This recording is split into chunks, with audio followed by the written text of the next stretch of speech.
Assalamualaikum warahmatullahi wabarakatuh.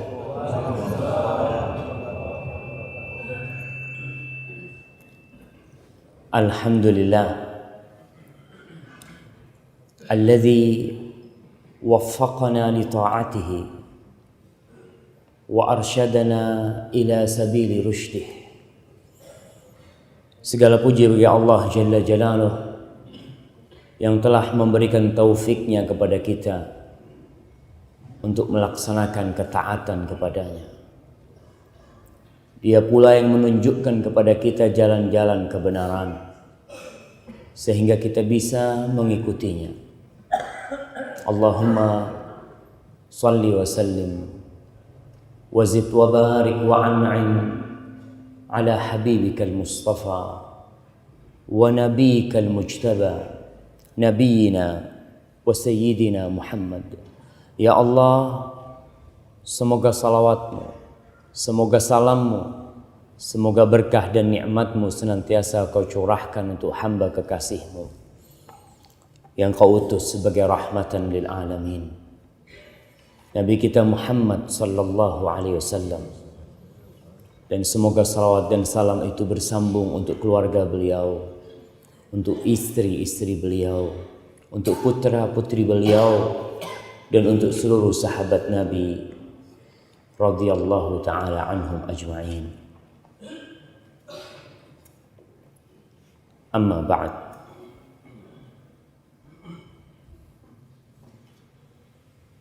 Ana jadi bingung, mau taruh tangan ana susah.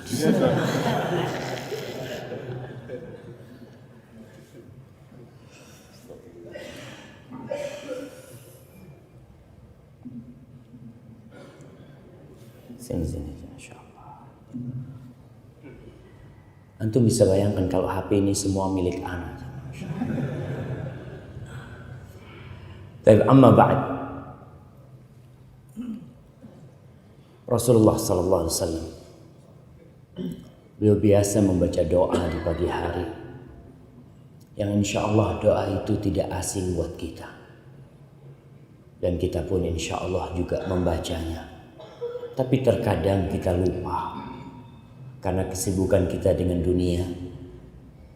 Allahumma inni as'aluka ilman nafi'an wa rizqan thayyiban wa amalan mutaqabbala.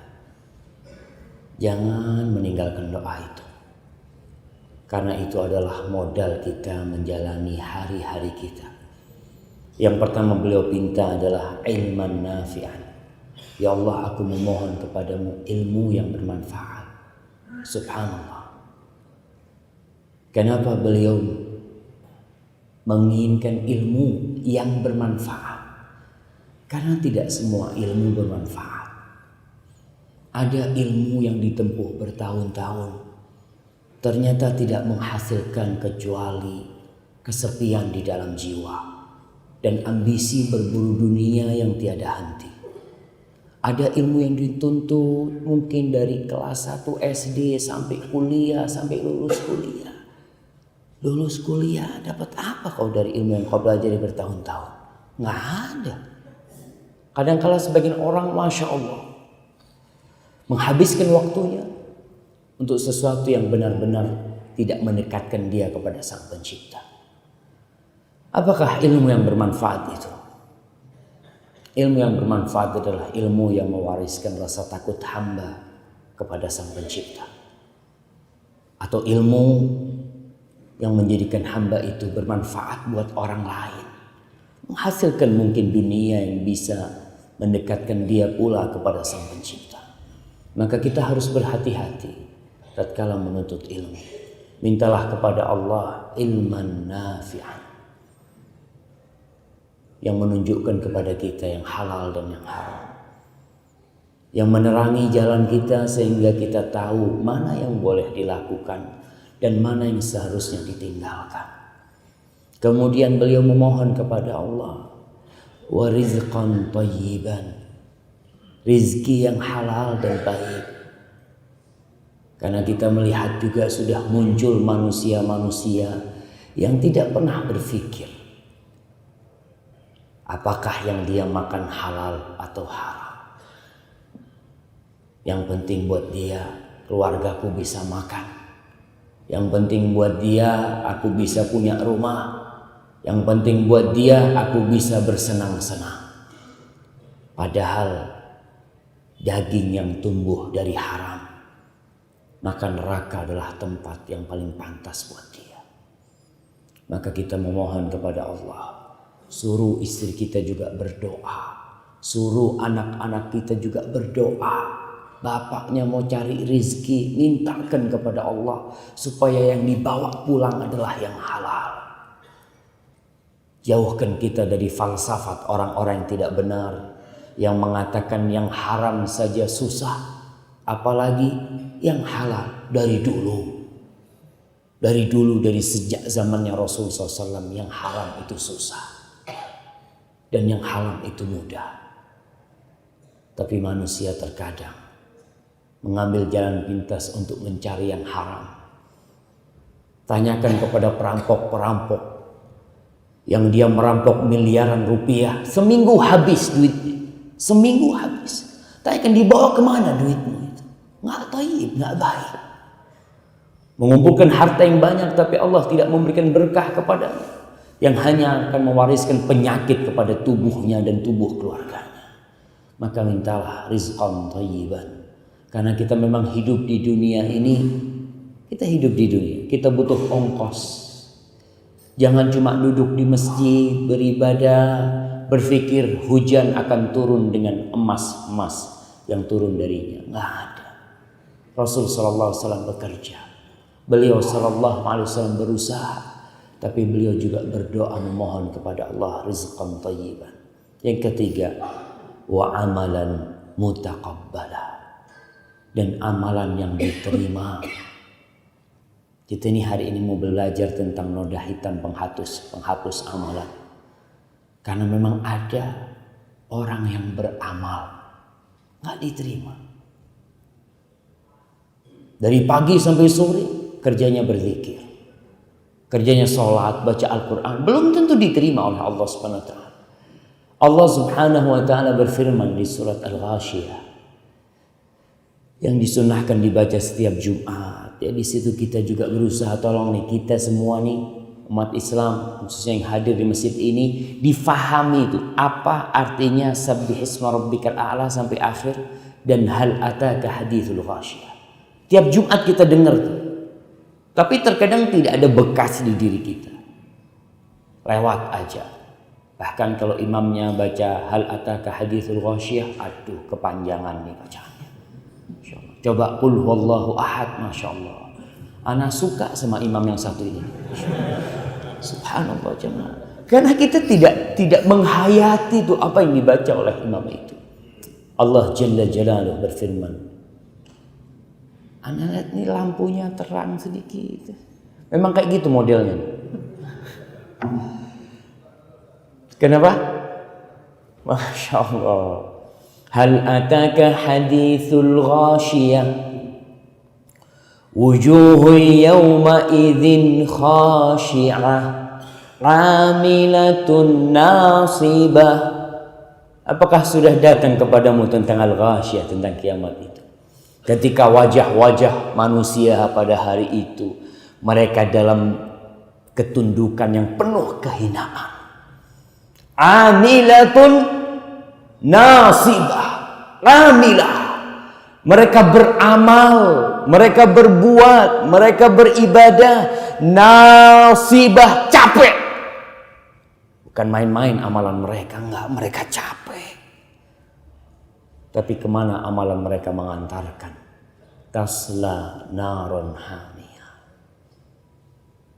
Amalan yang mereka lakukan yang membuat mereka lelah mengantarkan mereka untuk masuk ke neraka yang panas membara. Subhanallah jemaah. Maka pantas kalau Nabi kita Muhammad SAW senantiasa berdoa, meminta amalan mutaqabbala, amalan yang diterima. Kira-kira nih amalan kita diterima enggak? Nabi SAW mengatakan dalam hadis riwayat Tabrani, inna rajula la yusalli salata 60 sanah walam tuqbal lahu salah.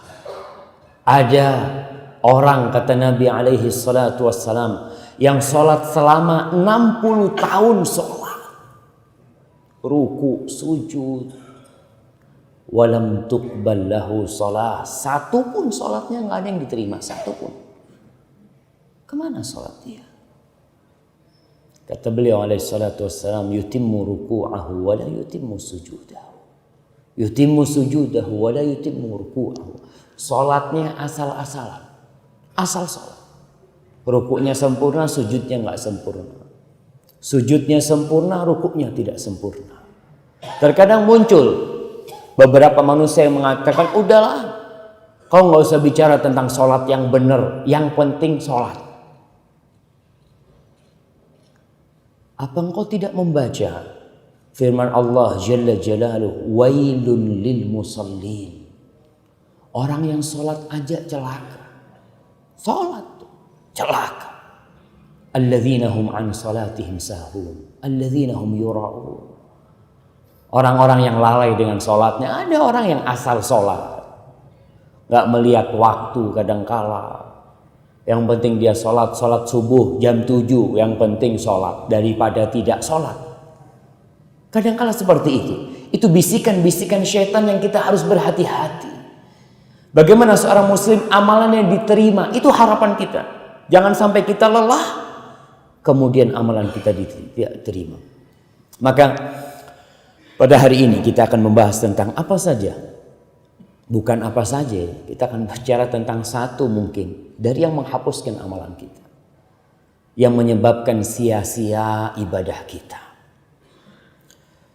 Ma'asyiral ikhwah rahimakumullah, Allah Jalla Jalaluhu telah memberikan nikmat yang sangat agung kepada kita, menjadi seorang muslim, memberikan hidayahnya kepada kita sehingga kita jadi orang Islam di tengah-tengah pulau yang mungkin sebagian orang atau sebagian besar orang tidak kenal kepada Allah Subhanahu wa taala. Mereka meminta-minta kepada sesuatu yang dibuat dengan tangan. Subhanallah. Kita enggak. Kita datang ke rumah Allah, kita ruku, kita sujud, kita memohon kepada Sang Pencipta yang menciptakan langit dan menciptakan pulau ini, yang menciptakan ikan-ikan di lautan, yang menurunkan hujan. Kita meminta kepada Dia. Kita tidak memohon kepada benda atau kepada apa yang dibikin oleh manusia. Allah Subhanahu wa taala berfirman, mengingatkan kita atas nikmat besar ini. Afaman syarahallahu sadrahu lil Islam fahuwa ala nurin min rabbi.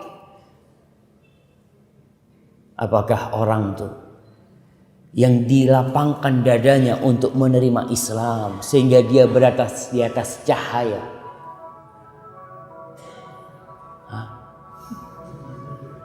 Subhanallah. Fahuwa ala nurin min rabbi. Ini jam 6 ya. Tiap jam 6 bunyi ini. Nas'alullah as-salamah. Orang yang berada di atas Islam berada di atas cahaya dari Allah Subhanahu wa taala. Cahaya itu, antum bisa bayangkan orang yang punya cahaya di malam yang gelap gulita, dia bawa senter. Apa senter itu? Tahu senter ya? Bahasa Jawanya sentolok. Wah, dia punya cahaya itu. Orang pada di kegelapan dia bawa senter. Dia tahu, oh subhanallah, ini yang halal, ini nggak boleh. Dia tahu itu. Dengan Islam. Dan kita pun tidak pernah berhenti memohon kepada Allah, ihdinas siratal mustaqim, yang artinya tunjukkan kepada kami jalan yang lurus, jalan Islam ini nih yang kita minta kepada Allah Subhanahu wa taala. Dan salah satu bentuk kecintaan Allah kepada hambanya, Allah mengatakan, faman yuridillah ayyahdiyahu yashrah sadrahu lil Islam. Barang siapa yang Allah menginginkan hidayah bagi dia, Allah akan lapangkan dadanya untuk menerima Islam ini. Yang awalnya sempit dada dia menerima Islam ini. Dan kita lihat orang-orang mu'allaf, Masya Allah ya, semangatnya beribadah, semangatnya menuntut ilmu, gak bisa dibayangkan atau gak bisa dibandingkan dengan kita nih yang Islamnya dari dulu. Saya punya teman dari Italia, Masya Allah. Namanya Yasin dia namanya. Setelah masuk Islam, namanya Yasin. Banyak tato di badannya orang-orang sana. Dia masuk Islam. 2 tahun masuk Islam, hafal Quran 20 juz. Baru 2 tahun masuk Islam. Kita 20 tahun, 50 tahun jadi orang Islam, hafalannya juz amma, alhamdulillah. Juz amma itu 10% terakhir yang dihafalkan, subhanallah. Kadang-kala nikmat Islam ini kita tidak bersyukur dengan nikmat yang Allah berikan kepada kita. Kita lebih bersyukur dengan nikmat mobil yang Allah berikan kepada kita. Kita lebih bersyukur dengan nikmat rumah yang Allah berikan kepada kita. Padahal semua itu, kata Allah, ma indakum yanfad wa ma indallahi baq. Semua itu dunia akan habis.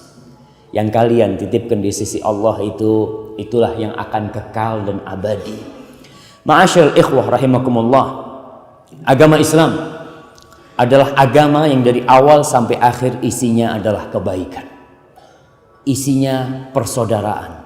Isinya cinta dan kasih sayang.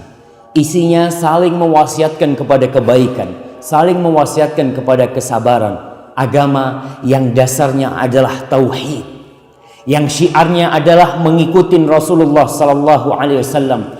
Agama yang sempurna dan paripurna. Agama bukan untuk bangsa Arab. Agama bukan untuk kulit putih. Agama bukan untuk kulit hitam. Tapi agama untuk manusia dan bangsa jin. Itulah agama Islam. Yang agama ini sampai hari kiamat akan bisa dipraktekkan sesuai dengan akal manusia, sesuai dengan kebutuhan manusia. Karena Allah Jalla Jalaluhu mengatakan, Inna ad-dina 'indallahil Islam. Sesungguhnya agama yang diridhoi di sisi Allah Subhanahu wa taala hanya agama Islam. Dan musuh-musuh Islam berusaha mengadakan propaganda dengan berbagai cara agar orang takut dengan Islam. Propaganda yang dilakukan oleh orang-orang barat umpamanya, mereka takut nih, Islam ini di Eropa tiap hari bertambah, terus bertambah, mengurangin orang-orang kafir di antara mereka.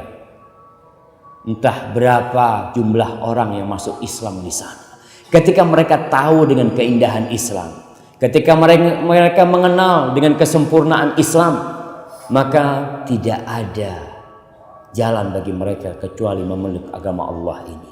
Allah berfirman tentang kelakuan orang-orang kafir. Bagaimana mereka berusaha untuk memperburuk citra Islam itu. Yuridun ayyudfi'u nurallah biafwahim wa ya'ballah illa ayyutimma nurahu walau karihal kafirun. Mereka berusaha untuk mematikan cahaya Allah. Cahaya Allah ini mereka berusaha untuk mematikan dengan apa? Biafwahihim, dengan mulut mereka. Itulah propaganda-propaganda mereka. Dengan media mereka, mereka memberikan citra buruk kepada Rasulullah sallallahu alaihi wasallam, kepada para sahabatnya, seakan-akan Nabi Muhammad sallallahu alaihi wasallam adalah orang yang zalim, orang yang tidak baik, orang yang mengajarkan kepada keburukan. Subhanallah, tidak pernah Allah menciptakan manusia yang lebih sempurna, yang lebih baik dari seorang hamba yang bernama Muhammad sallallahu alaihi wasallam. Tapi mereka nggak kenal, dibohong-bohongin mereka. Ma'asyiral muslimin, di Belanda mereka membuat sebuah film dengan judul Fitnah. Saya nggak pernah nonton tuh film, tapi dengar aja. Tapi salah satu pemainnya masuk Islam, salah satu aktornya. Dia tuh main film itu nggak tahu, cuma dikasih duit kau main film. Iya main film, fulus, bismillah, dapat. Setelah main film dia bingung kenapa film itu dihujat oleh umat Islam. Apa yang aku lakukan?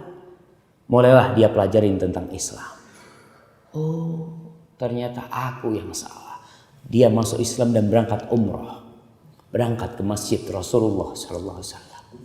Subhanallah. Mereka tidak kenal, maka tugas kita bagaimana mengenalkan agama Allah ini kepada mereka. Kita berbicara tentang penghapus amal. Kenapa? Karena memang jangan cuma belajar tentang kebaikan, Kita kalau belajar cuma kebaikan, kita nggak tahu dengan yang keburukan. Dengan kita belajar keburukan, insya Allah kita dapat membedakan mana yang baik dan mana yang buruk. Hudzaifah ibnul Yaman, sahibu sirrin Nabi sallallahu alaihi wasallam, sahabat yang menyimpan rahasia Rasulullah sallallahu alaihi wasallam. Subhanallah. Nabi memiliki sahabat-sahabat khusus. Di antaranya Hudzaifah ibnul Yaman radhiyallahu taala anhu. Kata Hudzaifah berkata, "Kana an-nas yas'aluna Rasulullah sallallahu alaihi wasallam 'anil khair wa kuntu as'aluhu 'anil syarr makhafat an aqa'a fi." Orang-orang dulu tuh di zaman Nabi alaihi salatu wassalam senantiasa bertanya kepada Nabi tentang kebaikan.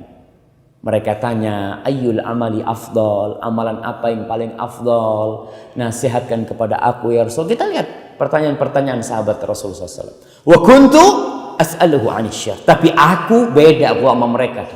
Aku kalau tanya sama Nabi tentang keburukan, tentang kejahatan. Kenapa? Makhafata an aqa'a fi. Aku takut aku terjerumus di dalam. Subhanallah. Itu Hudzaifah bin Yaman. Maka kita belajar tentang pembatal amalan. Itu penting agar kita tidak terjerumus di dalamnya. Kemudian Umar bin Khattab radhiyallahu taala anhu berkata, "Yushiku an tunqada ural Islam atau yushaku an tunqada ural Islam urwatan idza nasha'a fil Islam man lam ya'rif atau man la ya'riful jahiliyah." Hampir saja tuh tali-tali Islam tuh terlepas satu persatu. Kenapa? Beliau mengatakan apabila ada orang yang lahir Islam, yang dia tumbuh orang tuanya Islam, dia alhamdulillah jadi seorang muslim, tapi dia tidak mengenal jahiliyah. Dia nggak tahu mana yang jahiliyah, dia nggak tahu mana yang buruk. Sekarang kadangkala tuh anak kita perlu kita kasih tahu tentang bahaya sabu-sabu. Kenapa? Karena kalau kita nggak kasih tahu dia, nanti suatu saat dia dikasih temennya atau apa, nih kau coba nih kata dia. Apaan tuh katanya? Ya cobalah, kau akan merasakan sesuatu yang berbeda kata dia. Dicoba sama dia. Kenapa? Karena dia nggak tahu. Tapi coba dia tahu, aku tahu nih sabu-sabu, aku tahu nih haram, aku tahu ini nggak boleh. Dengan pengetahuan dia, dengan ilmu yang dia miliki, maka dia dapat menghindarkan dirinya dari keburukan-keburukan dan kejahatan-kejahatan itu. Ma'asyiral muslimin rahimakumullah, berkaitan dengan hal-hal yang membatalkan amalan-amalan hamba. Ada banyak sekali. Bahkan kalau kita melihat di buku-buku fikih ada yang namanya babur riddah atau kitabur riddah. Bab yang berkaitan dengan kemurtadan. Ada orang Islam murtad. Muslim, masih muslim dia. Dengan apa? Mungkin dengan mencela Rasulullah sallallahu alaihi wasallam ya.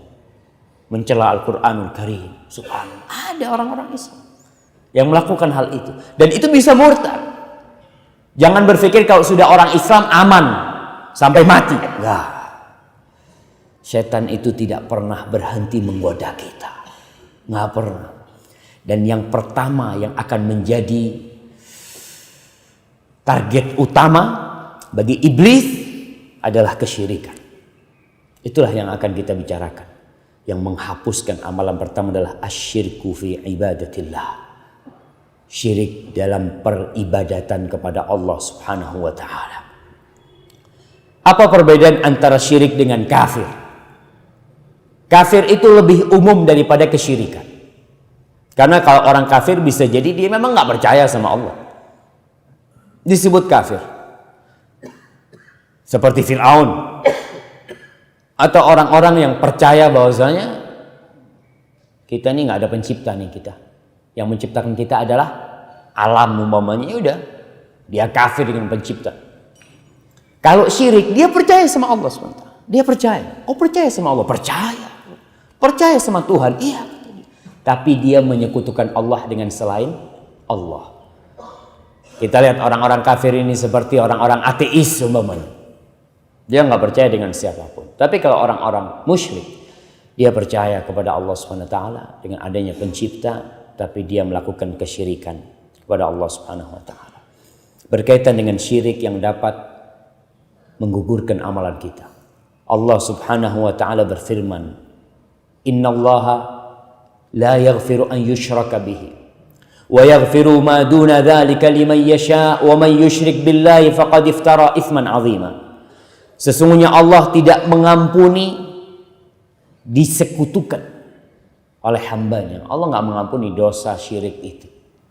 Tapi selain syirik Allah bisa ampuni. Jadi orang yang mati dalam kondisi musyrik, tidak ada harapan bagi dia untuk masuk surga. Tidak ada mukaffirat dzunub, penghapus dosa yang bisa menghapuskan kesyirikan. Kita tahu dengan pahala haji. Kita tahu dengan pahala Ramadan. Wa Ramadan ila Ramadan kaffaratun lima bainahuma. Kita tahu dengan ibadah salat Jumat bagaimana pahalanya. Kita tahu dengan amalan-amalan lain yang menghapuskan dosa. Tapi dosa syirik tidak bisa dihapuskan dengan amalan-amalan ibadah itu. Karena Allah sudah menentukan Allah tidak mengampuni dosa syirik. Orang yang melakukan kesyirikan adalah orang yang telah membuat dusta yang sangat besar kepada Allah Subhanahu wa taala. Kemudian Allah berfirman kepada nabinya, Nabi ini alaihi salatu wassalam, la in asyrakta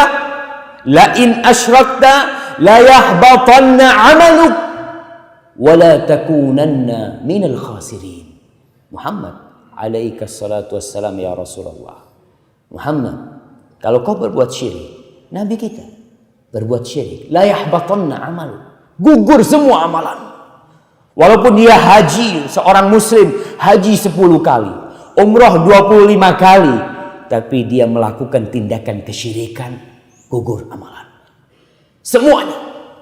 Wa qadimna ila ma 'amilu min 'amalin faja'alnahu haba'an manthura. Kita datangkan tuh dengan semua amalan dia.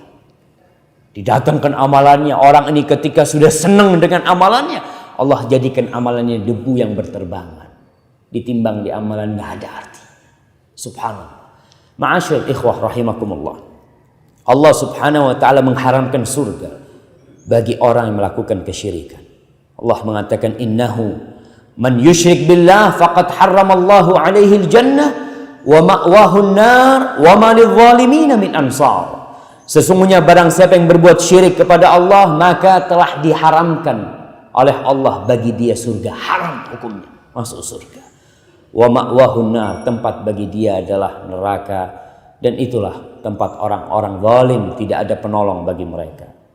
Di antara bentuk kesyirikan yang itu perlu dikaji, ya menyembelih untuk selain Allah Subhanahu wa taala. Ada orang-orang yang mencari pesugihan, kemudian kata dukunnya, kau harus menyembelih ayam hitam yang darahnya hitam. Ayam apa tuh namanya? Ayam cemani. Dulu tuh subhanallah, saya punya teman di Jakarta, subhanallah, dia ngomong, kita pernah bangkrut, punya utang 1 miliar pada waktu itu dia. Akhirnya ya orang kalau sudah bangkrut itu kadangkala panik, cari apa saja amalan yang bisa mengembalikan uang dia. Dia lupa kepada Rabbul Alamin. Allah tuh bukan cuma punya 1 miliar. Allah tuh punya dunia dan isinya. Kau berangkat ke dukun. Dukun tuh punya apa sih? Untuk makan susah dia.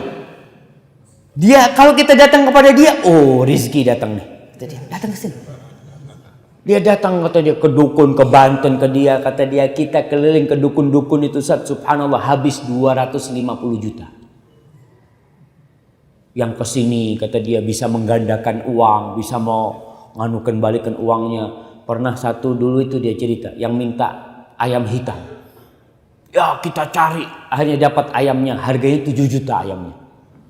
Kata dia, kita beli ayam 7 juta, sampai ke rumah dia, besok kita potong, paginya mati ayamnya.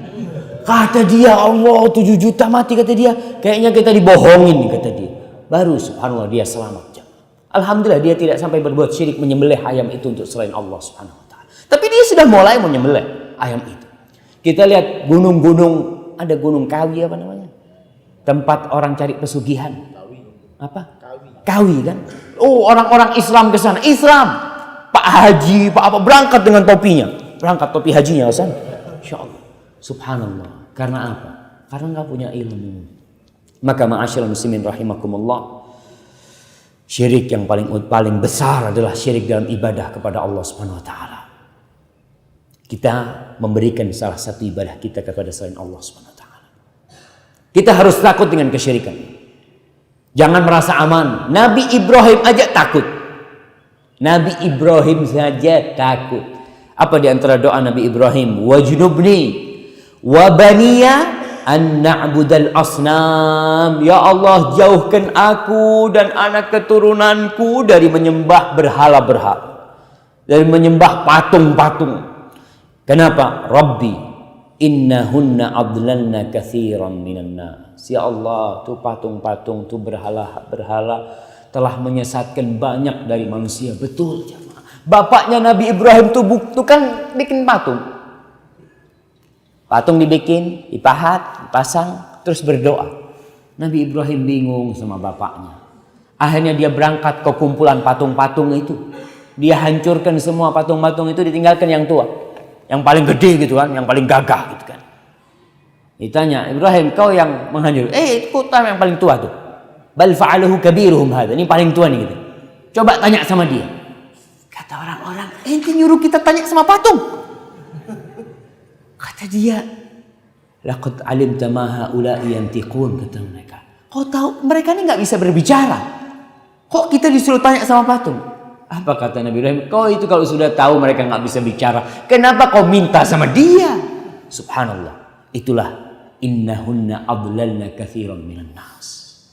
Kalau Nabi Ibrahim Nabi Khalilur Rahman, yang dia adalah kekasih Allah Subhanahu wa taala, anaknya juga nabi, cucunya juga nabi, beliau takut.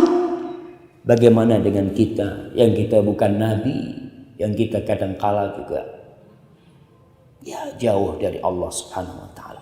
Maka ma'asyiral muslimin, hadis Rasulullah SAW, innaha satakunu fitanun kaqita'il lailil mudlim. Dalam hadis lain beliau mengatakan badiru bil a'mal fitanan kaqita'il lailil mudlim.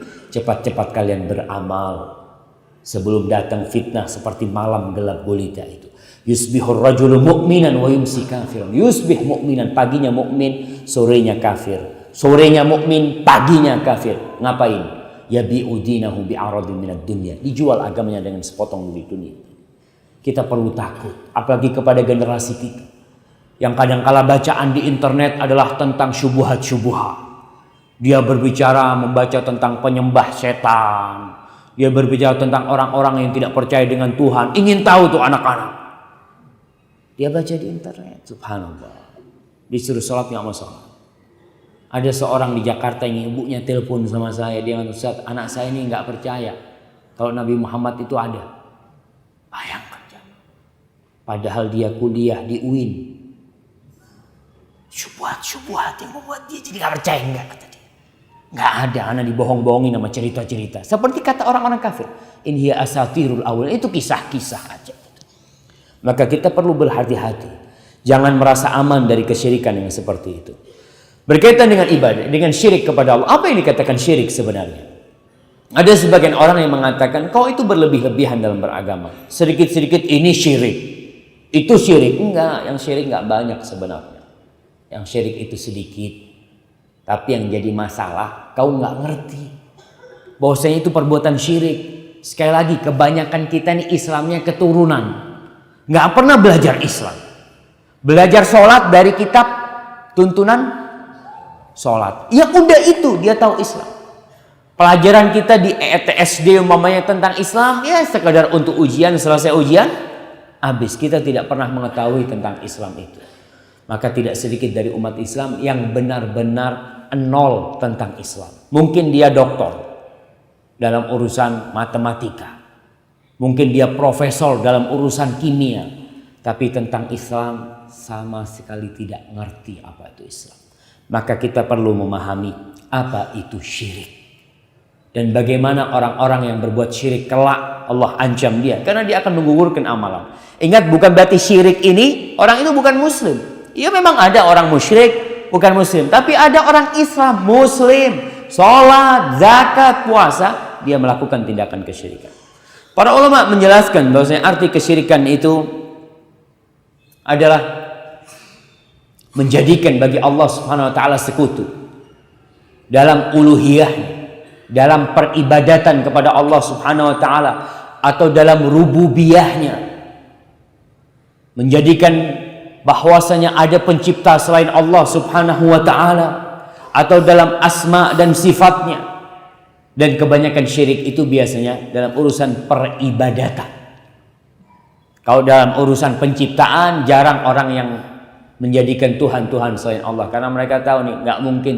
Kalau ditanya orang-orang kafir, orang-orang di Mekah itu yang mereka menyembah patung-patung yang mengelilingi Ka'bah, ditanya mereka itu, wala in sa'altahum man khalaqas samawati wal ard la yaqulunna Allah. Kau tanyakan kepada mereka, Muhammad, siapa yang menciptakan langit yang 7 lapis itu dan bumi ini, siapa yang menciptakan? Apa kata orang-orang musyrik? Allah yang menciptakan.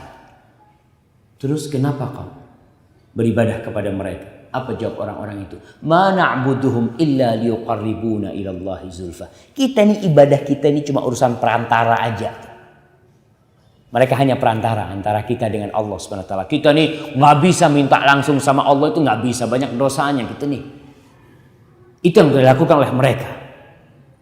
Al-Husain, ayahnya Imran bin Husain, ditanya sama Rasulullah SAW, kam ilahan ta'bud? Wahai Husain, berapa Tuhan yang kau sembah?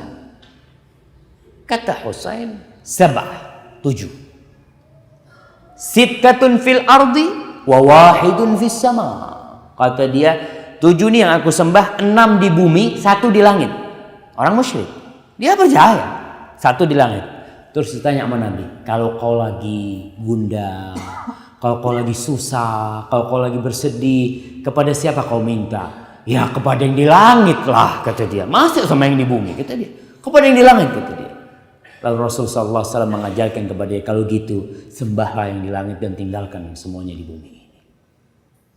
Itulah salah satu kesyirikan yang disebut kesyirikan dalam peribadatan kepada Allah Subhanahu wa taala.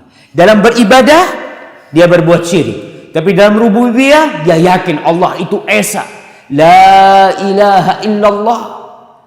Dan orang-orang kafir di Mekah, mereka berhaji atau tidak? Haji. Mereka bertalbiyah atau tidak? Bertalbiyah.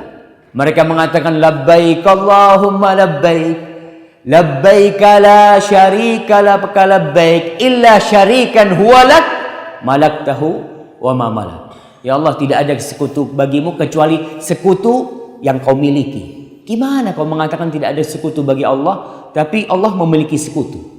Itulah satu kontradiksi yang dimiliki oleh orang-orang kafir. Ma'asyiral muslimin rahimakumullah. Orang ketika berbuat syirik, kalau kita lihat syirik ini ada syirik kecil dan syirik besar.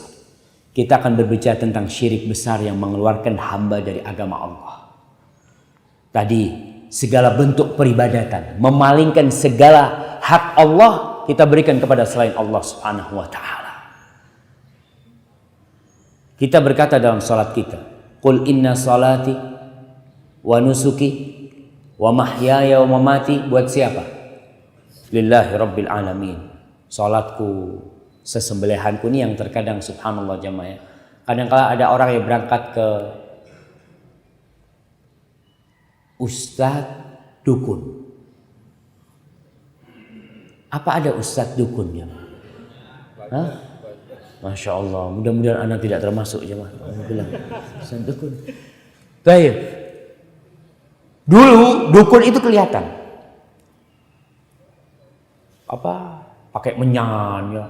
Rumahnya menakutkan, ada keris yang bisa berdiri atau macam-macam ya seperti. Sekarang dukunnya pakai peci putih. Dia jual berbagai macam ya. Ada seorang datang ke ustadz, kata dia, mau mengusir jin. Kata jinnya, aku mau pindah dari tempat ini asalkan kau potong 2 ekor sapi. Kemudian kau bagi-bagikan kepada fakir miskin. Subhanallah. Kalau kita lihat syubhatnya jinnya, kau bagikan kepada fakir miskin. Tapi nyembelihnya buat siapa? Buat jin. Ya sudah sembelih lah, yang penting dia pergi, orang dagingnya kita bagi-bagikan kepada fakir miskin. Di situ kadang-kala kita ya tertipu dengan syubhat-syubhat yang berkaitan dengan kesyirikan ini. Memohon kepada selain Allah ya. Umpamanya kalau kita lihat di Jawa ada yang namanya larung laut. Sebelah kerbau, kemudian kepala kerbaunya dilemparkan, ya diusung. Subhanallah, saya melihat itu yang mengusung pakai topi haji, pakai kerudung perempuannya. Ya Allah, saya subhanallah. Orang Islam seperti itu, nggak ngerti kalau itu syirik. Oh, saya ini sholat muslim, saya ini haji, saya nggak mau berbuat syirik, kata dia. Karena dia nggak ngerti kalau memberikan sesembelihan kepada selain Allah itu adalah syirik, dan termasuk syirik besar. Kadangkala gunung Gunung Merapi ya mau meledak, kumpul orang-orang Islam, baca doa, potong sapi, kepala sapinya ditanam di bumi, kemudian ditanam, kata mereka untuk siapa? Untuk penunggunya. Yuk kita berdoa. Doanya baca Al-Fatihah. Antum bisa bayangkan jamaah. Nah, saya membaca di sebuah majalah pesawat tuh di Jawa Tengah. Memang Jawa Tengah mungkin kesyirikan di sana masih banyak ya. Orang-orang Islam memang kebanyakan Islam abangan. Jadi di bukit di situ ada tari-tarian. Mereka menari di bukit itu, ya tari-tarian katanya untuk mencari keridhaan. Ya untuk tolak balak lah mereka. Dulu tarian itu memang warisan nenek moyang mereka. Sekarang tarian-tariannya kata disebutkan di situ bahwasanya ada pawangnya yang komat kamit baca macam-macam, kemudian dicampur dengan bahasa Arab. Orang pakai bahasa Arab nih Islam nih, kata dia. Subhanallah. Benar-benar kita itu harus berhati-hati sebagai seorang muslim. Mana yang syirik, mana yang penghambaan kepada selain Allah, mana yang memohon kepada selain Allah, dan mana yang memohon hanya kepada Allah semata. Orang yang melakukan kesyirikan, dia akan kekal dan abadi di dalam api neraka. Kekal dan abadi. Berbeda dengan orang yang berzina, berbeda dengan orang yang merampok, berbeda dengan orang melakukan dosa-dosa besar selain syirik. Masih ada harapan Allah mengampuni dosa dia. Innallaha yaghfiru dzunuba jami'a. Allah mengampuni semua dosa-dosa. Jadi kalau orang itu mati dalam kondisi pernah berzina, belum bertobat, pernah berjudi, belum bertobat, pernah durhaka, belum bertobat, masih ada harapan untuk dikeluarkan dari api neraka nanti. Tapi kalau orang berbuat kesyirikan, nggak ada tuh. Khalidun mukhalladun fiha. Dia akan kekal dan abadi di dalamnya. Kemudian ma'asyiral muslimin rahimakumullah, syirik menggugurkan semua amalan. Semua. Ada amalan-amalan, umpamanya riya itu termasuk syirik kecil. Riya itu hanya menggugurkan amalan yang berdampingan dengan riya itu. Orang sholat riya, amalan apa yang gugur? Sholatnya. Tapi dia sedekah nggak riya, sedekahnya nggak gugur. Ada yang sedekahnya riya, sedekahnya gugur. Tapi kalau syirik besar, menyekutukan Allah Subhanahu wa taala dengan selainnya, maka akan gugur semua amalannya, sebagaimana ayat yang tadi kita bacakan. La in asyrakta la yahbatanna amalu, di surat Az-Zumar ayat 65. Dan Allah Subhanahu wa taala berfirman, walau asyraku la habita anhum ma kanu ya'malun. Andai kata mereka berbuat syirik, semua amalan mereka akan gugur, semua yang mereka lakukan. Kemudian ma'asyiral muslimin rahimakumullah, apaan? Baik. Tinggal berapa menit waktu Anda? Masih lama kan? Siap. Kemudian orang yang berbuat syirik tidak akan berbahagia di dunia ini. tidak akan berbahagia di dunia. Karena apa? Allah Subhanahu wa taala berfirman, "Alladzina amanu wa lam yalbisu imanahum bidzulmin ulaika lahumul amnu wa hum muhtadun." Alladzina amanu, orang-orang yang beriman dan tidak mencampur keimanan mereka dengan kezaliman. Yang dimaksud dengan kezaliman adalah kesyirikan di sini. Ulaika lahumul amnu, bagi mereka adalah keamanan. Keamanan di mana? Di dunia dan di akhirat. Kita ini di dunia yang dicari keamanan, jemaah. Kita ingin hidup tentram. Kita ingin hidup damai. Kita ingin hidup sejahtera. Bagaimana caranya? Nah, tinggalkan kesyirikan. Tapi orang yang berbuat kesyirikan tidak akan pernah damai hidupnya. Kita lihat orang-orang Islam umpamanya yang mereka mencari pesugihan. Yang mencari pesugihan. Kemudian dimintai tumbal oleh setannya, oleh jinnya di situ. Dia akan senantiasa dalam kondisi takut. Takut senantiasa. Karena setan tidak akan pernah berhenti menakut-nakuti dia. Iblis, jin, dan semua. Jadi setan-setan yang terlaknat itu tidak akan pernah berhenti membuat dia takut. Ada orang berangkat ke dukun untuk mencari pesugihan tokonya. Dikasih sama dukun itu bangkai ayam. Bangkai ayam disuruh tanam di depan pintu tokonya. Ditanam. Subhanallah kata dia. Rame tokonya. Berapa lama? Sebulan. Setelah sebulan harus kembali lagi. Minta lagi dia. Itulah penghambaan kepada jin terus. Yang akan membuat hidupnya sengsara karena dia terikat. Tapi orang yang hanya menyembah kepada Allah Subhanahu wa ta'ala. Ulaika lahumul amn. Bagi mereka keamanan di dunia dan akhirat. Wahum muhtadun. Mereka adalah orang-orang yang mendapatkan hidayah dari Allah Subhanahu wa ta'ala.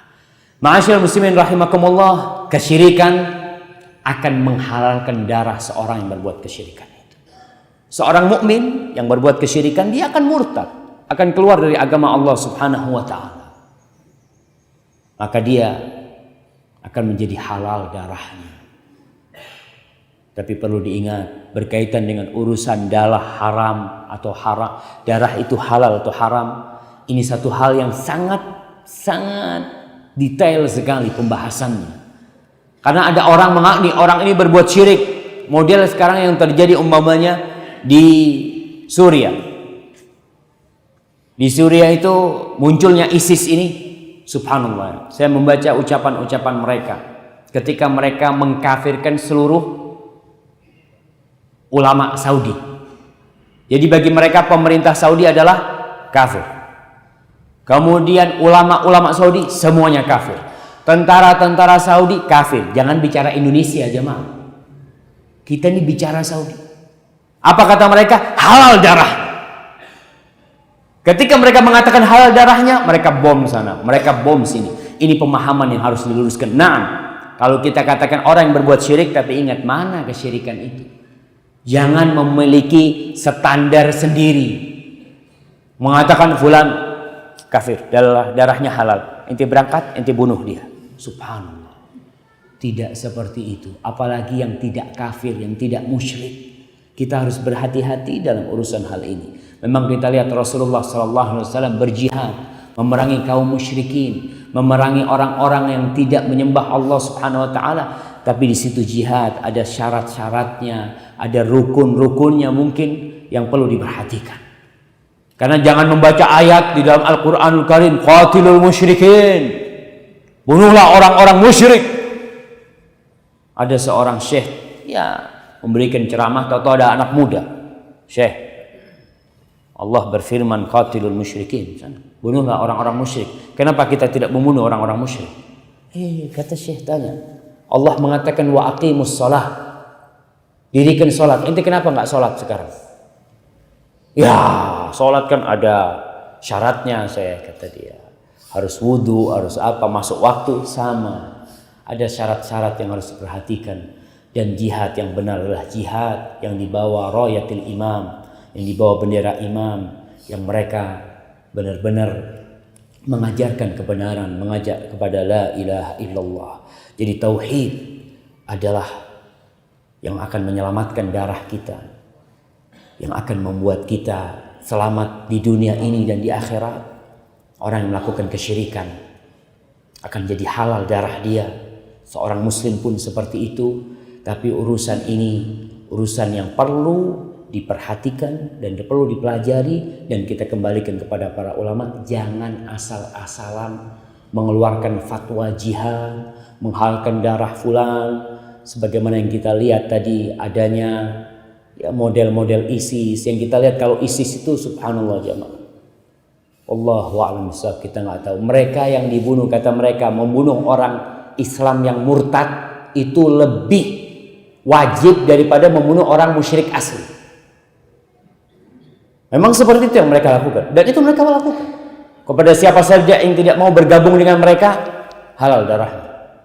Mereka bunuh hal itu, dan ini disebutkan dalam majalah-majalah mereka, dalam situs-situs mereka, yang mereka mengatakan jangan menghukumi kita kecuali dari majalah-majalah kita dan dari situs-situs kita. Kalau omongan orang jangan. Na'udzubillah dari apa yang mereka lakukan. Itulah tentang bahaya kesyirikan yang dapat menggugurkan amalan kita, yang menjadikan halalnya darah kita, menjadi kedalalnya harta kita nantinya, yang akan membuat kita kekal dan abadi di dalam neraka. Maka kita harus berhati-hati dengan hal itu, dan masih banyak lagi yang dapat menggugurkan amalan kita, yang insya Allah mungkin akan dikaji pada kajian-kajian yang akan datang. Hadza wallahu a'lam bishawab. Itulah yang bisa kita kaji pada kesempatan kali ini. Semoga Allah Subhanahu wa taala memberikan hidayahnya kepada kita, sehingga kita bisa tahu mana yang hak dan mana yang batil, kemudian kita bisa mengikuti yang hak. Hadza wallahu a'lam bishawab. Sallallahu ala nabiyina Muhammad wa ala alihi wa sahbihi wasallam. Bersilakan untuk sesi kedua insyaallah. Ada yang bertanya atau mungkin ibu yang lebih bawah, kalau yang bertanya bisa menulis di kertas dan disampaikan ke ustaznya insyaallah. Allah. Itu yang bertanya Ustaz.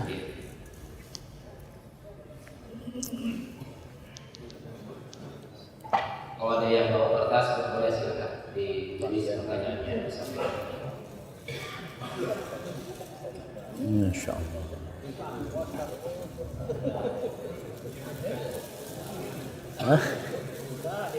Bismillahirrahmanirrahim. Assalamualaikum warahmatullahi wabarakatuh. Ustaz, saya cuma mengadopsi daripada keadaan sekarang. Ini majelis ulama menyatakan sesuatu yang haram, tapi tidak disertai dengan apa yang lalu-lalu. Kalau kita kaji ulang bahwa negara itu mencari dana untuk pembayaran gaji seorang pegawai pemerintah, itu tentunya kita tidak bisa pungkiri lagi bahwa di situ ada barang-barang yang haram. Tapi di sini ada satu kebutuhan dari masyarakat atau rakyat Indonesia, memerlukan kesejahteraan itu atau dalam hal kesehatan. Nah, di sini sekonyong-konyong koder menyatakan itu haram.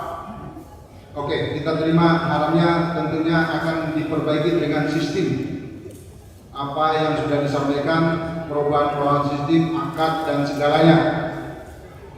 Saya cuma minta komentar Ustaz dalam hal ini.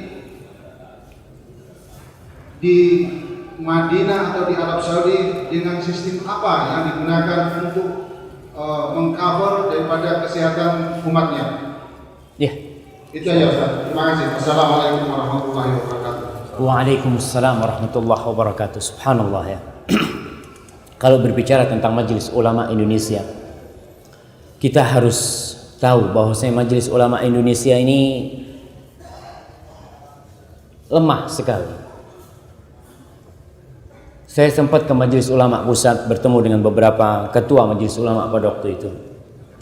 Saya tanya, Majelis Ulama ini hidupnya dari mana? Karena kebetulan waktu saya nulis disertasi itu berkaitan dengan peran lembaga Islam dalam membendung pemurtadan. Majelis Ulama punya peran, tapi lemah sekali. Saya tanya di situ. Kata dia, Ustaz, kita ini cuma dapat dana itu setahun waktu itu dia katakan 2 miliar kalau nggak salah. Cuma itu. Lalu kata dia, ketua-ketuanya ini punya pertemuan hanya seminggu sekali. Kalau nggak salah hari Selasa dia cerita pada waktu itu. Itu cuma dikasih duit 200.000, Ustaz. Buat taksinya nggak cukup. 200.000 dikasih. Jadi kita benar-benar tidak bisa memikirkan umat, karena tuh kebanyakan ketua-ketuanya adalah ketua pesantren ya. Mereka harus ngurus pesantrennya. Jadi kelemahan Majelis Ulama itu mungkin tidak bisa memikirkan masalah umat yang banyak, dan kita selalu menunggu bola. Majelis Ulama menunggu bola. Kalau ada pelaporan dari masyarakat ya, mereka datang ke sana, baru mereka akan bertindak. Kalau tidak ada pelaporan dari masyarakat, ya semuanya sibuk masing-masing. Maka kita harus mendukung Majelis Ulama dan kita harus doakan mereka juga. Semoga mereka bisa lebih fokuslah dalam memikirkan masalah-masalah umat ini. Karena tadi dikatakan banyak permasalahan yang belum diangkat oleh Majelis Ulama. Tapi masalah yang hangat-hangat biasanya itu yang diangkat, yang ada pelaporan. Kalau nggak ada pelaporan biasanya mereka diam. Contoh dulu masalah Lady Gaga. Ketika Lady Gaga ribut orang, mana fatwa Majelis Ulama pada waktu itu? Terlambat. Tapi karena dukungan dari masyarakat, mereka minta Majelis Ulama mengeluarkan fatwa, baru mengeluarkan fatwa pada waktu itu. Tapi kalau kita melihat Lady Gaga, dan ada mungkin tontonan-tontonan yang mirip Lady Gaga di Indonesia, banyak sebenarnya. Tapi ketika itu yang dilarang cuma Lady Gaga. Terus bagaimana dengan yang lain yang ada di negeri kita? Karena ini juga berkaitan dengan yang ada di mana? Pertanyaan tertulis di sini. Kemudian berkaitan dengan mungkin tadi BPJS sendiri ya ini katakannya. Dan alhamdulillah kalau Majelis Ulama itu mau mengkaji hal itu adalah satu langkah maju Majelis Ulama. Sebagaimana juga dulu sebelum adanya bank-bank syariat, kita lihat semua bank konvensional, nggak ada bank syariat. Kemudian setelah muncul fatwa dari MUI ya, kemudian baru mulai diperbaiki kembali. Adapun berkaitan dengan BPJS, memang kalau kita lihat di negeri kita ada pengelolaan sumber daya alam yang sangat kurang sekali di sini. Itu mungkin kelemahan bangsa kita ya. Setelah kita dijajah bertahun-tahun, kemudian datang pemerintahan yang selanjutnya sampai hari ini kita mungkin ada permasalahan di pengelolaan negeri kita sendiri. Sehingga kalau kita lihat pegawai negeri hidup dari mana? Hidup dari pajak kemungkinan. Mereka makannya dari rakyat. Mereka makannya dari rakyat seperti itu. Padahal kita nanti akan minta kepada para Majelis Ulama untuk membahas tentang masalah pajak umpamanya ke depan ya, supaya memberikan pencerahan kepada umat Islam di negeri ini. Karena kita tahu mayoritas penduduk negeri ini adalah Muslim. Yang kita perlu mereka untuk mengkaji masalah-masalah besar seperti itu. Kalau di negeri Arab Saudi, subhanallah, di negeri Arab Saudi itu kalau kita bicara pajak umpamanya, pajak mobil di situ tiap tahun itu kena, kalau mereka katakan memang doribah ya, mungkin untuk penggunaan jalan atau apa, 50 real 1 tahun. Mau mobil mewah apapun 50 real ini 150.000. Jadi sekedar uang administrasi untuk itu setahun mereka seperti itu. Sedangkan di tempat kita kan Masya Allah pajaknya terlalu mahal sekali. Kemudian dengan seperti itu pun ternyata belum bisa mengcover tadi yang kita lihat. Di sana di Arab Saudi kesehatan itu nggak pakai apa-apa. Orang datang, mau orang Indonesia, mau orang Arab, bawa kartu penduduk atau kartu izin tinggal, masuk ke rumah sakit, masuk. Nggak ada ngurus apa? Ngurus administrasi, nggak ada, pakai kartu itu saja masuk. Langsung masuk, nggak ada kartu miskin, kartu apa, siapa saja. Jemaah haji atau jemaah umroh dari manapun mereka datang, kalau mereka datang ke Saudi, cuci darah gratis. Cuci darah mereka gratis, mau opname 1 bulan gratis. Dari mana hidupnya? Pengelolaan daya alam mereka. Masya Allah mereka seperti itu. Jadi kalau kita lihat memang mungkin di situ yang kita perlu perhatikan, dan mudah-mudahan ke depan ya pemerintah kita akan lebih baik lagi, dan setiap tahun saya lihat memang ada perbaikan-perbaikan ke depan, dan mudah-mudahan di pemerintahan presiden kita sekarang Bapak Jokowi dan JK Allah memberikan hidayah kepada mereka berdua dan kepada jajarannya sehingga bisa lebih baik lagi. Kalau dikatakan BPJS itu tidak syar'i, mereka mengatakan itu bukan semerta-merta mereka katakan tidak.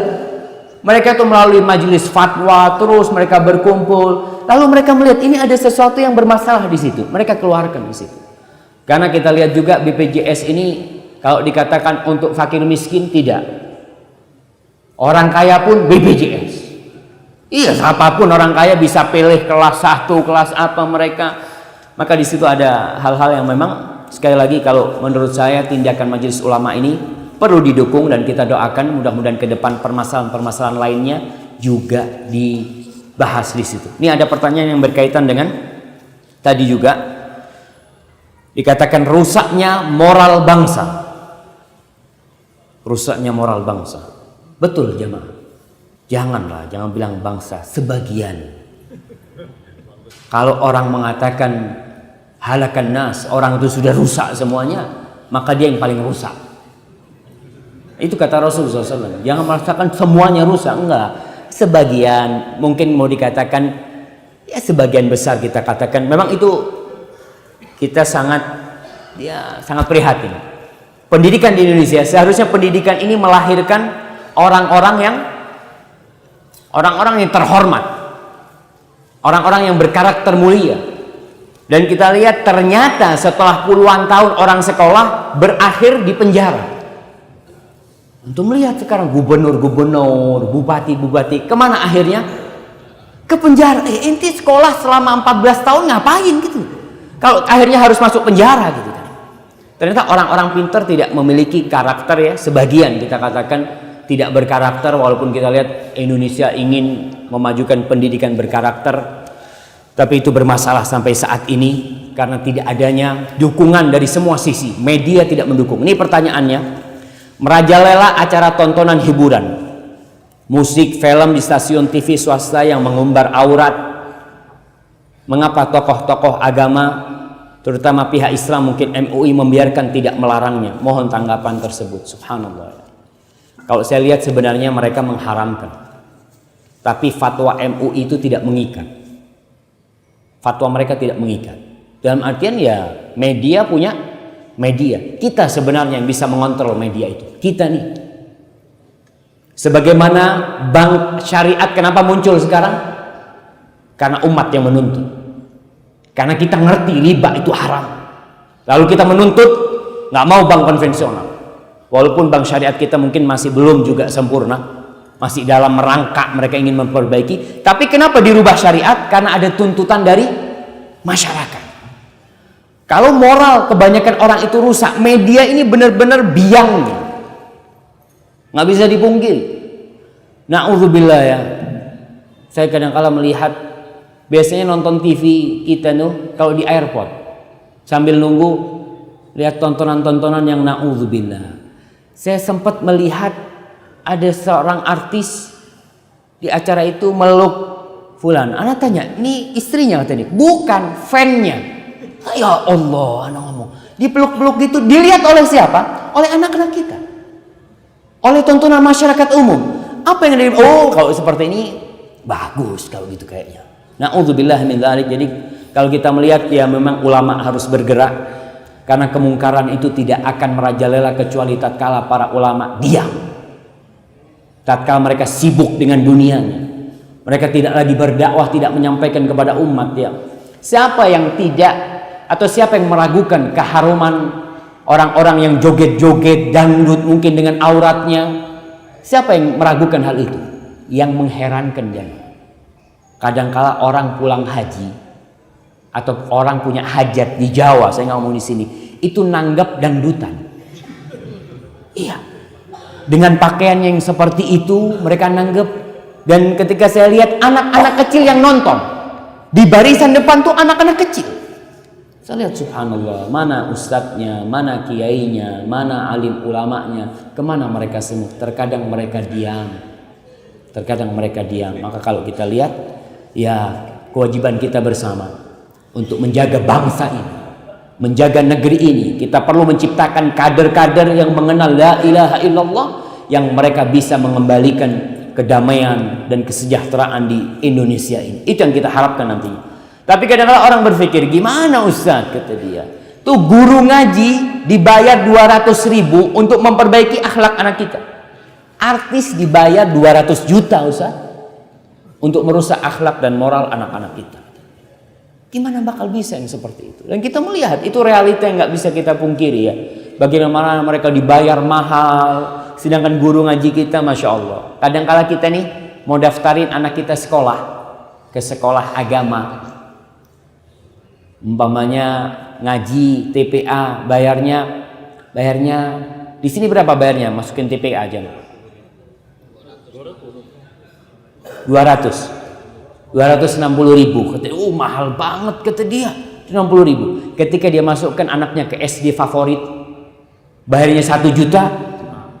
Tenang kata dia. Favorit ini Ustaz, mahal memang. Kalau yang ini Quran dibilang nggak favorit sama dia. Subhanallah, subhanallah. Kadang-kala orang memanggil guru privat anaknya matematika 1,5 juta. Dibayar tuh guru. Manggil guru ngaji kasih 100.000. Alhamdulillah barokah Ustaz, 100.000. Ente mau gimana? Subhanallah.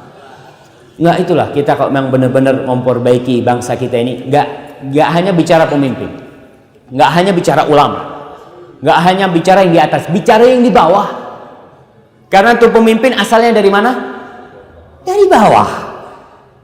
Ulama-ulama dari mana asalnya? Dari bawah.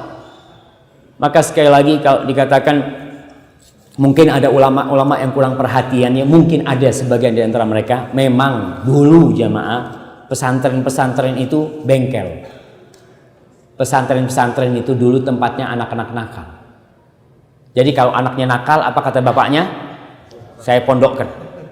Akhirnya kumpul di pesantren anak-anak bandel semuanya. Pokoknya yang nakal dipondokkan. Ya, subhanallah. Kalau pinter kok jadi dokter kata dia. Kalau penurut jadi dokter. Kalau nakal jadi ulama. Seperti itu. Allahu akbar. Allahu akbar. Ini benar-benar harus diperbaiki, jemaah, ini harus diperbaiki ya. Dan alhamdulillah saya lihat sekarang kajian-kajian Islam sudah rame ya, orang-orang udah mulai ngerti, dan media-media Islam juga alhamdulillah, media-media dakwah udah banyak. Tinggal sekarang kita nih, bagaimana kita memilih, bagaimana kita mengontrol keluarga kita. Disitulah kita dapat menegakkan insya Allah syariat Allah dari diri kita, dari rumah kita, masyarakat kita, insya Allah nanti akan berjalan dengan izin Allah Subhanahu Wa Taala. Baik. Oh silahkan. Nah. Assalamualaikum warahmatullahi wabarakatuh. Waalaikumsalam warahmatullahi wabarakatuh. Saya pada kesempatan ini kami ingin menyampaikan satu hal yang berkaitan dengan aulia. Saat ini kan ulama kita mungkin tidak mengukur keberhasilan dakwah untuk di negeri yang mayoritas Islam ini. Kita masih dibimbing atau dipimpin oleh pemimpin-pemimpin laisa minna. Padahal Al-Quran kan penolakan, la yattakhid. Jadi ini kan penolakan kafirun awliya lil mu'minin. Ini saya hanya tadi sudah singgung pertama menyangkut masalah majelis ulama. Yang kedua mungkin dai kita semua ini memiliki peran untuk mengingatkan umat agar memilih aulia pemimpin ini yang betul mengayomi kita. Saat ini kita melihat ukuran standar DKI saja, syariat-syariat begitu banyak yang mulai dihilangkan, yang memimpinnya, apa ini akan menyebar ke seluruh Indonesia? Terima kasih Pak Hakim. Mohon jawabannya. Assalamualaikum warahmatullahi wabarakatuh. Waalaikumsalam warahmatullahi wabarakatuh. Subhanallah ya. Itu memang fenomena yang membuat kita bingung. Di Jakarta jumlah umat Islamnya berapa persen sih? Banyak sekali mereka. Tapi Islam gimana mereka? Islam yang nggak sholat, yang Islam yang minum-minuman, ya. Subhanallah. Seperti itulah munculnya pemimpin-pemimpin yang mungkin tidak sesuai dengan keinginan kita. Itu karena kitanya. Kalau kita berbicara umpamanya di Jakarta, yang sholat cuma 20%, yang nggak sholat 80%, atau kita katakan janganlah terlalu banyak lah. Yang sholat 40%, yang nggak sholat 60%. Kira-kira pemimpinnya yang 60% apa yang 40%? Yang 60 lah. Apalagi kita ngeliat sistem di Indonesia ini pemilu. Banyak-banyakan suara. Dan kebanyakan orang itu orang soleh apa nggak soleh? Nggak soleh. Kalau kita lihat subhanallah, realita yang terjadi sebenarnya kalau kita lihat bagaimana dai-dai itu memahamkan orang Islam dengan Islamnya. Ketika mereka paham dengan Islamnya, dia akan tahu pemimpin mana yang akan dia pilih. Insya Allah dia akan tahu sendiri. Kalau orang Islamnya udah sholat, dia akan cari pemimpin yang sholat paling tidak. Tapi kalau dia umpamanya pemain judi, umpamanya dia lihat, pemimpinnya ini akan melarang judi, anak nggak mau pilih lah. Karena pemimpinnya akan melarang judi, dia akan memilih yang sesuai dengan dia. Allah Subhanahu wa taala mengatakan, "Kadzalika nuwalli ba'dadh zalimina ba'dha bima kanu yaksibun." Begitulah kami jadikan pemimpin-pemimpin yang zalim buat orang-orang yang zalim atas perbuatan dosa mereka. Jadi kalau kita berbicara tentang kezaliman ini, jangan bicara pemimpin yang di atas yang memang sudah banyak yang korupsi ya. Kita lihat seperti itu. Orang-orang itu ketika pemilu mereka dikasih uang 50.000, milih dia. Sampai di Jember itu dulu waktu pemilihan ya yang sebelumnya ada istilah tongkat. Tongkat itu bahasa Madura tuh. Pilih nomor setong seket. Ente pilih nomor 1 dapat seket, dapat 50.000. Orang-orang itu nggak kenal sama fulan, dia nggak pernah tahu. Dikasih duit ya alhamdulillah. Nah. Orang anak milih yang mana nggak ngerti sama fulan. Jadi kebanyakan orang itu kalau kita lihat nggak ikut-ikut tentang masalah pemilu ini, nggak ngurusi mereka itu. Orang-orang awam. Jangan masalah pemilu, dia berpikir Ustaz, anak kok mikirin pemilu, makan aja susah Ustaz. Jadi sekarang bagaimana peran dai ini memahamkan Islam. Ketika orang Islamnya ngerti dengan Islam, oh Islam itu seperti ini, dia sholat, dia zakat, dia menjaga syariat Allah, insya Allah pemimpinnya akan seperti itu. Seorang syekh di kelas pernah ditanya, Syekh, kita punya pemimpin di Sudan pada waktu.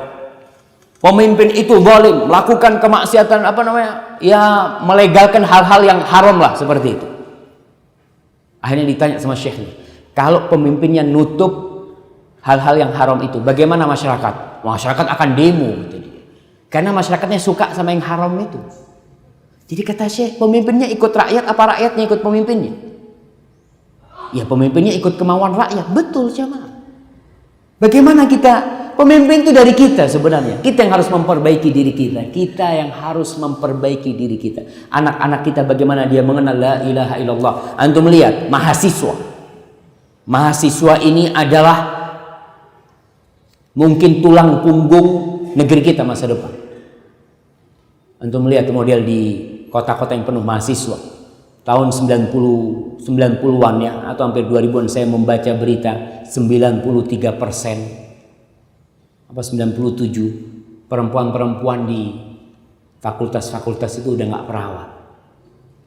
Mereka hidup di kos-kosan, nggak ada orang tuanya, nggak ada bapaknya, nggak pernah tahu bapaknya kapan tuh anak keluar, kapan anak itu pulang, udah dibuang di sana tuh anak sama dia. Tuh yang bakal mimpin nantinya seperti itu. Mereka yang bakal duduk di sana. Kalau ternyata yang bakal memimpin memang seperti itu ketika mereka kuliah, bagaimana kelaknya pemimpin depan? Maka yang perlu dilakukan tadi peran ulama, peran dai, bagaimana memahamkan kepada umat tentang Islam yang benar, menjauhi dari pergaulan-pergaulan bebas. Tapi kita di sini perang jemaah. Artinya perang ini perang propaganda. Iblis tidak pernah absen. Iblis tidak pernah absen dalam peperangan ini. Dia dengan medianya, dia dengan dai-dainya. Kita lihat bagaimana munculnya Islam liberal umpamanya. Muncul Islam liberal. Kemana mereka masuknya? Ke kampus-kampus. Harapan kita umpamanya universitas-universitas Islam memunculkan ulama-ulama, ternyata mereka sudah harapan kita sangat tipis sekali dengan mereka. Tapi saya mendukung bagaimana peran ulama, peran dai ya, dan berdakwah juga bukan hanya di kota, di kampung-kampung, di desa-desa yang orang desa itu mungkin nggak pernah nonton TV. Kadang-kala dakwah kita belum sampai ke tempat sana. Kebanyakan dai-dai itu ngantong di kota di kota-kota besar. Karena kalau dakwah di kampung kadang-kala nggak ada fulusnya di sana. Kadang-kala memang dakwah di sana subhanallah jemaah. Makanya harapan kita yang punya rezeki yang hidup di kota, ya berusaha untuk mengkoordinir bagaimana dai-dai yang di desa itu. Karena mereka alhamdulillah masih fresh ya. Mereka bisa diperbaiki insyaallah. Barakallahu fikum. Ini ada pertanyaan tertulis. Ustadz, saya ada tetangga haji, cuman masih melakukan kesyirikan. Ketika saya memberi buku tentang bahaya syirik, dia mencela saya. Bagaimana cara kita menanggapi ini? Sedang sang haji kan mengerti atau banyak ilmunya, namun masih melakukan kesyirikan. Subhanallah jamaah. Banyak di antara kita yang berangkat haji itu bukan karena ilmu, tapi karena punya duit. Bahkan yang punya ilmu banyak yang belum haji. Betul. Kalau kita lihat kebanyakan yang haji, antum lihat ustadz apa orang kaya? Orang-orang fulus yang berangkat haji itu. Karena memang kewajiban itu untuk yang mampu. Yang jadi masalah mereka berangkat haji tanpa ilmu. Berangkat ke sana, mereka melakukan tindakan-tindakan yang mereka nggak tahu. Kadang-kala hajinya apa katanya di sana.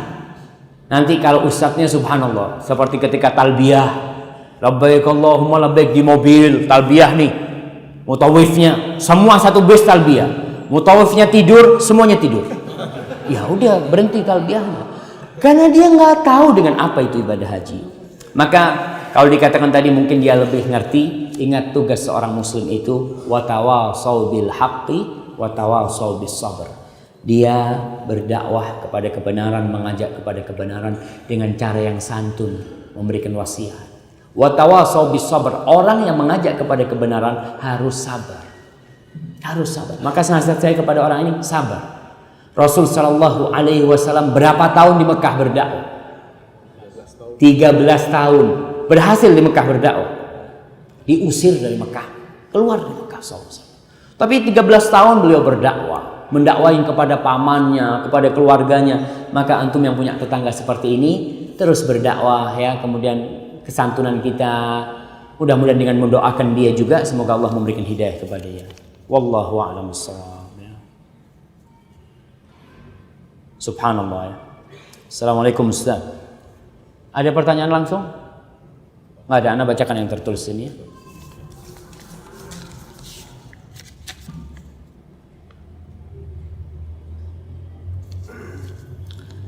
Anak saya meninggal di Denpasar dan dikubur di Denpasar. Sekarang kontrak makamnya sudah habis dan tidak boleh diperpanjang lagi. Jasadnya ditumpuk jadi satu. Menurut Ustadz, apakah jasad anak harus dipindah ke Jawa apa dimakamkan saja? Ditumpuk. Makasih Ustadz. Barakallahu fikum ya. Kalau berbicara tentang kontrak makam, ternyata bukan cuma rumah yang kontrak. Saya dulu berpikir, saya pernah ngisi kajian, rumahku masih ngontrak. Ternyata ada sekarang kuburanku juga ngontrak. Tuh. Urusan ngontrak nggak ada masalah. Ngontrak itu sebenarnya ngontrak bukan kuburannya, ngontrak supaya tidak ditumpuk. Itu kan.